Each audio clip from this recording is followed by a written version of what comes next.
მოგესალმებით რუსუდან, მივესალმები მაყურებელს. დიახ, თქვენ იცით, რომ ქალბატონი სალომე ზურაბიშვილი სხვადასხვა ტიპის შეხვედრებს მართავს ხოლმე პერიოდულად სხვადასხვა ჩართულ მხარეებთან და მათ შორის არის ორი ტიპის შეხვედრა, რომელსაც ჩვენთან სამოქალაქო საზოგადოებასთან მართავს. ერთი ეს ზოგადი შეხვედრები სხვადასხვა საკითხებთან დაკავშირებით და ასევე მეორე რამდენიმე შეხვედრა გაიმართა მათ შორის საარჩევნო საკითხებთან დაკავშირებით და სპეციფიური ჯგუფები ვიყავით. გუშინ იყო ეს გაფართოებული შეხვედრა, სადაც სხვადასხვა ტიპის საკითხებზე ვისაუბრეთ. ერთი იყო მის ვიზიტთან დაკავშირებით მიუნხენში და იქ გამართულ შეხვედრებზე, რა შეხვედრები ჰქონდა, რა ტიპის დისკუსიები ჰქონდა და ვთქვათ რა ჩამოიტანა იქედან. ასევე ვისაუბრეთ ქვეყანაში მიმდინარე პროცესებზე, მათ შორის სხვათა შორის მოქალაქეების დაჯარიმებებზე, რომლებიც ამხელა წნეხია ხო ფინანსური, რა თქმა უნდა, ჩვენი მოქალაქეებისთვის, რომელთათვისაც ამხელა თანხა 5,000 ლარი არ არის ნამდვილად ცოტა, როდესაც საშუალო ხელფასი გაცილებით დაბალია და ზოგადად ისეთი ადამიანები არიან ხოლმე იქ სტუდენტები, რომლებსაც საერთოდ არ აქვს შემოსავალი. ვისაუბრეთ 25-ის მარშთან დაკავშირებითაც და ზოგადად სამომავლო გეგმები რა შეიძლება იყოს ქვეყანაში მიმდინარე პოლიტიკური და სამართლებრივი კრიზისის ფონზე.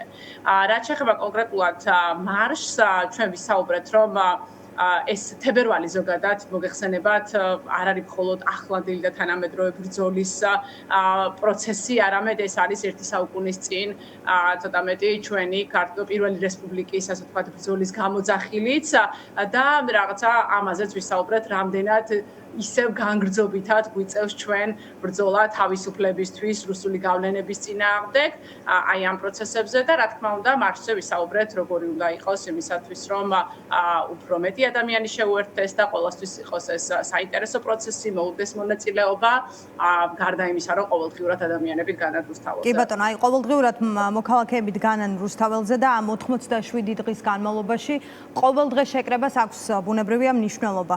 თუმცა რამ გახადა საჭიროება თქვენი აზრით, რომ არსებობდეს თარიღები? მაინც და მაინც 25 თებერვალზე არ გკითხავთ, იმიტომ რომ ეს სხვა დატვირთვის თარიღია და სხვა მნიშვნელობაც აქვს ამ დღეს შეკრებას, მაგრამ არსებობს დღეები, რომელიც წინასწარ არის დაანონსებული, რომ სასურველია უფრო მასშტაბური იყოს, უფრო მეტად მობილიზებული იყოს საპროტესტო მოძრაობაში ჩართული მოქალაქეთა ეს ნაწილი. რამ გახადა ეს საჭიროება, თქვენ როგორ ფიქრობთ?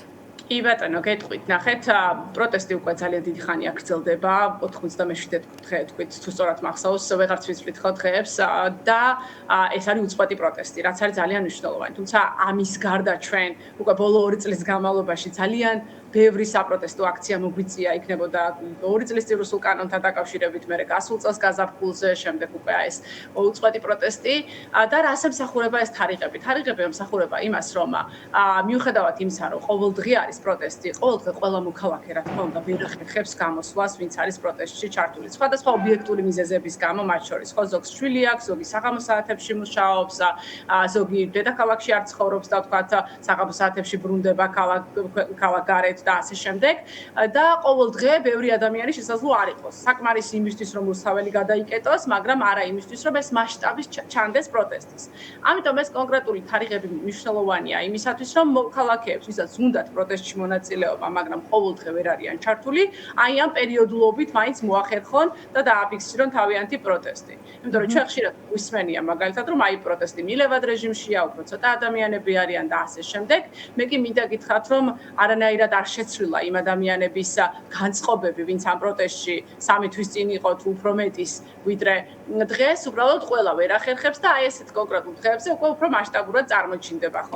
ამის ნათელი მაგალითი იყო მაგალითად 18 თებერვალს ხო, როდესაც მარში იყო ევროპის მოედნიდან, ძალიან ბევრი მოქალაქე შეუერთდა და ასე იქნება პერიოდულად, გარდა იმისა, რომ ყოველდღე პროტესტებენ მოქალაქეები, რომელიც ასევე ძალიან მნიშვნელოვანია და მე ყველას მოუწოდებ, ვისაც შეუძლია შეუერთდეს ყოველდღიურ პროტესტს, იმიტომ რომ ძალიან ცივა, მაგრამ ძალიან მნიშვნელოვანია რუსთაველზე ყოველდღე. და სალომე ზურაბიშვილზე გკითხეთ და ეს მინდა რომ ეს გავაგრძელოთ. ჩვენ გვახსოვს, როცა სალომე ზურაბიშვილი ჯერ კიდევ ათონელის სასახლეში მართავდა შეხვედრებს, მათ შორის გაფართოებულ შეხვედრებს, სადაც ოპოზიციაც და მესამე სექტორიც ერთად იყავით. მე მახსოვს, მაშინ საუბრობდა ის, რომ სამსჯელო თემა იყო ის თუ როგორ უნდა ჩატარდეს ჩატარდეს ახალი არჩევნები და თუ არ ვცდები ასეთი რამ აქვს ასევე ნათქვამი რომ შემუშავდება დოკუმენტი რომლითაც პოლიტიკური პარტიები თუ არა მხოლოდ პოლიტიკური პარტიები ასევე ჩამოაყალიბებენ საკუთარ ხედვას. თქვენი შეფასებით რა უშლის ხელს რომ დღემდე არ ვიცით მკაფიოთ ამ გეგმის შესახებ და ასევე შემდგომ გკითხავთ თქვენ როგორ წარმოგიდგენიათ. უბრალოდ რატომ ჭიანურდება, რატომ არის საზოგადოებისთვის ნაკლებად მკაფიო? შეიძლება ცალკეული განცხადებები გაკეთებულა რა არის სასურველი და ასე შემდეგ, მაგრამ რაღაცნაირად მაინც არ არის ეს წინა პლანზე, როგორ უნდა ჩატარდეს ახალი არჩევნები პროცესში მონაწილე სუბიექტების მხრიდან.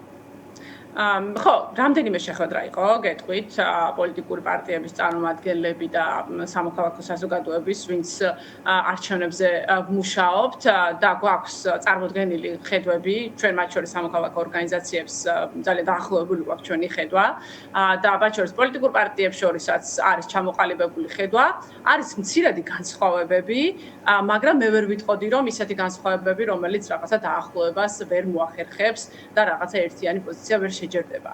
უბრალოდ მე უფრო ასე მგონია სიმართლე გითხრათ, რომ არსებობს რამდენიმე ვერსია, რომელიც ძალიან მარტივად არა, მაგრამ ყოველ შემთხვევაში შეჯერებადია, მე ასე მგონია ნამდვილად, იმ შემთხვევაში თუ რაღაცა პოლიტიკური ნება იქნება უკვე და არჩევნები დაინიშნება, არ მგონია რომ ეს რაღაცა ისეთი პროცესი იყოს, რომელთან დაკავშირებითაც ერთობა ვერ შედგება. უბრალოდ ახლა იქიდან გამომდინარე, რომ მთავარი ფოკუსი არის თქვათ იგივე პროტესტი და ასე შემდეგ, უფრო ამაზეა გადართული საზოგადოება, თუმცა გეტყვით რომ არსებობს ნამდვილად სხვადასხვა ხედვებიც და ერთიანი დოკუმენტის შექმნაც მე ასე მგონია ყოველ შემთხვევაში ნამდვილად არ წარმოადგენს პრობლემას და აქ სერიოზულ წინააღმდეგობებს ვერ ვხედავთ. ზურაბიშვილი საუბრობს ამ შეხვედრებზე. ორგანიზაციებსაც გვაქვს რაღაც საკითხებზე განსხვავებული პოზიცია, მაგრამ როდესაც საჭიროება დადგება, შეგვიძლია ერთ პოზიციაზე ყოფნა. სალომე ზურაბიშვილი გესაუბრებათ ამ თემაზე, მისი ხედვა იცით თქვენ? იცით რა არის, სალომე ზურაბიშვილთან ერთად იქ წარმოდგენილი არიან მისი წარმომადგენლები, რომლებიც ასევე ერკვევიან საარჩევნო საკითხებში და მათ შორის პარტიებიდანაც და სამოქალაქო საზოგადოებიდანაც ჩართულები არიან ადამიანები, რომლებიც არჩევნებში კარგად ერკვევიან, იმიტომ რომ ხა იცით რომ ეს სპეციფიური საკითხია, ყველა შესაძლოა პარტიაში ვერ ფლობდეს ინფორმაციას, როგორი უნდა იყოს ან რა რეკომენდაციები იყოს და ყველა პარტიას ყავს ასეთი წარმომადგენლები, რომლებიც ესწრებიან და ჩვენი მხრიდან ხან მე ვესწრები, ხან ჩემი წარმომადგენელი და ასე შემდეგ, იმიტომ რომ ორგანიზაციული ხედვა არის, რა თქმა უნდა და ეს განიხილება ხოლმე. უბრალოდ ერთადერთი საუბარი არის ხოლმე, რომ რამდენად მასშტაბური უნდა იყოს ეს ცვლილებები თუ არა და აქ მე უკვე ჩვენს პოზიციას გეტყვით, ორგანიზაციულ პოზიციას გეტყვით, რომ იმ შემთხვევაში თუ იქნება პოლიტიკური ნება, რომ ქვეყანაში ჩატარდეს ახალი არჩევნები, ამ შემთხვევაში არსებული კანონმდებლობითაც შესაძლებელია ეს თუ იქნება მაგალითად დამოუკიდებელი საარჩევნო ადმინისტრაცია და პოლიტიკური ნება რომ ჩატარდეს კარგი არჩევნები. იმიტომ რომ შესაძლებელია კარგი კანონმდებლობით ცუდი არჩევნების ჩატარება და ყველანაირი ხვრელის მოძებნა და პირიქით არსებულითაც შეიძლება კარგის ჩატარება. მიუხედავად იმისა, რომ ძალიან ბევრი საკანონმდებლო გაუარესება გვაქვს ჩვენ და ეს ყველაფერი შესაძლებელია ერთ დროს, მაინც შეიძლება მთავარი არის პოლიტიკური ნება. სამწუხაროდ საქართველოში მუდმივად ამას ვხედავთ, რომ კანონმდებლობა სულ იცვლება ერთი პარტიის ინტერესის გასატარებლად და შემდეგ უკვე ინსტიტუტებიც ამას აკეთებენ, არა მხოლოდ კანონმდებლობა. შეგიძლიათ თუნდაც ამ ერთ კონკრეტულ საკითხზე ვისაუბროთ, ანუ კანონმდებლობაში შეიძლება ქართული ოცნება თავისი ინტერესების შესაბამისად ცვლილებებს ახორციელებს და საარჩევნო კოდექსი მუდმივად იყო, ასე ვთქვათ, კრიტიკის საგანი, თუმცა ის მაინც იძლევა საშუალებას, რომ ჩატარდეს არჩევნები, თუ კი სხვა რამ შეიცვლება, მაგალითად ცესკოში თავმჯდომარე უნდა შეიცვალოს, თუ რა უნდა მოხდეს? ხო, აი მაგალითად დამოუკიდებლად რა გახდის ამ პირობებში ადმინისტრაციას? ერთ-ერთი საკითხი არის ცესკოს დაკომპლექტება კანონმდებლობაში, რომელიც მუდმივი დისკუსიის საგანია. ჯერ კიდე წლების წინ, მაგრამ მაგალითად შალნიშელის შეთანხმება თუ გახსოვთ, უშედარებით ახლოს იყო, აქ მოხდა ისეთი შეთანხმება, რომ ცესკოს დაკომპლექტება ისე უნდა მომხდარიყო, რომ ყველა პარტია, უბრალოდ ბევრი პარტია ყოფილიყო ამაში ჩართული და ეს ყოფილიყო კონსენსუსზე დაფუძნებული. ანუ ერთ პარტიას კი არ აერჩია, აქ ამ შემთხვევაში მართლ პარტიას ქართულ ოცნებას თუ ვინც იქნება, არა აქვს მნიშვნელობა სახელს ხო? თქვა ამ შემთხვევაში ქართულ ოცნებას სხვა რო იყოს. ანუ თავარი თემა იყო ის, რომ 2/3 ყოფილიყო საჭირო, ანუ პარლამენტის ასე ვთქვათ 150-დან 100 ადამიანი, იმისაც რომ CESCO-ს თავმჯდომარე და სხვა პროფესიული წევრები, იმიტომ რომ იქ არიან 8 პროფესიული წევრია 17-დან 8, ხო? რომ ესენი ყოფილიყო პოლიტიკური პარტიების კონსენსუსით არჩეული ადამიანები, რომლებსაც მეტინდობა ექნებოდათ, ხო? სად ერთი პარტიის მიერ ასე ვთქვათ არჩეულს და სად სხვადასხვა პარტიების შეთანხმების მიერ არჩეულს.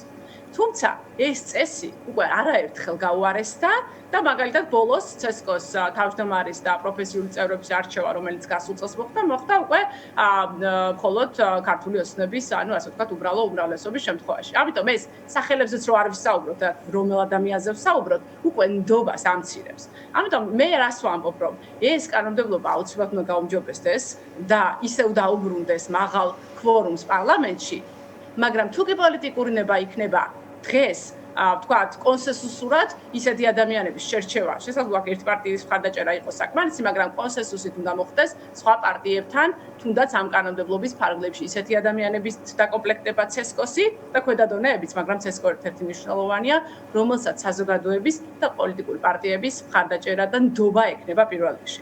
იმიტომ რომ თუ კი CESCO-ს არ აქვს ნდობა, შემდეგ დამერწმუნეთ, რომ არჩევნების მიმართ ნდობა ფაქტიურად შეუძლებელია და ეს არის მთავარი ინსტიტუციების და ამ შემთხვევაში ვინც ატარებს არჩევნებს იმ ინსტიტუციის ნდობა. და CESCO-ს დამოუკიდებლობა აქ გადამწყვეტია თქვენი აზრით, რომ არჩევნები ჩატარდეს შედარებით სამართლიანად, იმიტომ რომ გასულმა არჩევნებმა ბევრი სხვა მიმართულებით პრობლემა აჩვენა.